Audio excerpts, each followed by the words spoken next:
ఈ కాలంలోనూ కూడా చాణక్య నీతిని పాటించేవారు ఉన్నారు. దీని ద్వారా జీవితంలో గెలిచేందుకు మార్గాలు వెతుక్కుంటూ ఉన్నారు. సమాజమని, బంధమని ఇలా అనేక విషయాల గురించి చాణక్యుడు చాణక్య నీతి శాస్త్రం ద్వారా వెల్లడించారు. అలాగే ప్రతి కుటుంబంలో ఇంటికి ఒక పెద్ద మనిషి ఉంటాడు. వారికి కొన్ని ప్రత్యేక లక్షణాలు ఉండాలి. అప్పుడే కుటుంబం సంతోషంగా నడుస్తుందట. ఇంటి బాధ్యతలన్నీ తానే నిర్వర్తించాలి. కుటుంబ అవసరాలు తీర్చాలి. కొన్ని ఇళ్లలో పేరుకే యజమాని కావడం మనం గమనించవచ్చు. కానీ ఇంటి అధికారం మాత్రం వేరొకరి చేతుల్లో ఉంటుంది. ఇంకా కొన్ని ఇళ్లలో హిట్లర్గా ప్రవర్తించే పెద్ద మనుషులు కూడా ఉంటారు. ఇది చేయకూడదు, అది చేయకూడదు, అది అస్సలే చేయకూడదని ఆదేశాలు ఇస్తుంటారు. అయితే చాణక్యుని ప్రకారం ఇంట్లో పెద్ద మనిషికి కొన్ని లక్షణాలు ఉండాలని, ఈ లక్షణాలు ఉన్నప్పుడే అతడు సమర్థవంతుడైన యజమానిగా చెప్పవచ్చని చాణక్యుడి ప్రకారం ఇంటి యజమానికి ఎలాంటి లక్షణాలు ఉండాలో ఈరోజు వీడియోలో తెలుసుకుందాం. 1వది, ఆదర్శవంతంగా ఉండాలి. అంటే ఇంట్లో పిల్లలు ఇంటి పెద్దలను చూసి జీవిత పాఠాలు నేర్చుకుంటారు. అటువంటి పరిస్థితుల్లో ఇంటి యజమాని బాధ్యతాయుతంగా వ్యవహరించాలట. డబ్బు విషయంలో కూడా జాగ్రత్తలు పాటించాలి. ఆచితూచి ఖర్చు పెట్టాలి. అంతేకాకుండా ఒంటరిగా తిరగడం, సరదాగా గడపడం లాంటి దుష్ప్రవర్తనాలకు పాల్పడకూడదట.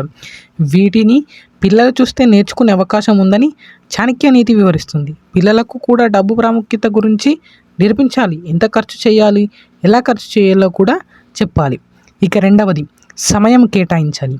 చాణక్య నీతి ప్రకారం ఎంత పెద్ద వ్యక్తి అయినా సరే తన కుటుంబ సభ్యుల కోసం సమయం కేటాయించాలి. మీకు సమయం దొరికినప్పుడల్లా కుటుంబ సభ్యులందరినీ ఒక చోట చేర్చి వారితో అందమైన క్షణాలను గడపాలి. వారి కష్టాలను, సంతోషాలను, సమస్యలను మీకు తెలుస్తాయి. ఇంట్లో ఏం జరుగుతుందో కుటుంబ సభ్యులతో మాట్లాడినప్పుడే తెలుస్తుందని చాణక్య నీతి చెప్తున్నారు. ఇక 3వది, గొడవ వద్దు. చాణక్యుడి ప్రకారం ఇంట్లో ఆనందం, శాంతి, ప్రశాంతత ఉండాలంటే యజమాని తన సోదరితోనో మంచి సంబంధం కలిగి ఉండాలి. సోదరి సరిగ్గా ఉంటేనే ఖచ్చితంగా ఇంటికి అందం. వీలైనంత వరకు ఇంటిని కుటుంబ సభ్యులతో సామరస్యంగా నడిపించాలి. ఇంట్లో వాళ్ళతో గొడవలు పెట్టుకోకూడదట. ఇక 4వది, సమానంగా చూడాలి. ధనికుడైనా పేదవాడైనా ఇంట్లో యజమాని పాత్ర చాలా ముఖ్యం. ఇంటిని సమర్థవంతంగా నిర్వర్తించే వ్యక్తి అలాంటి కుటుంబంతో సంతోషంగా ఉంటాడు. అంతేకాదు ఇంట్లో ఏదైనా గొడవ జరిగితే అందరి వైపున మాట్లాడాలి.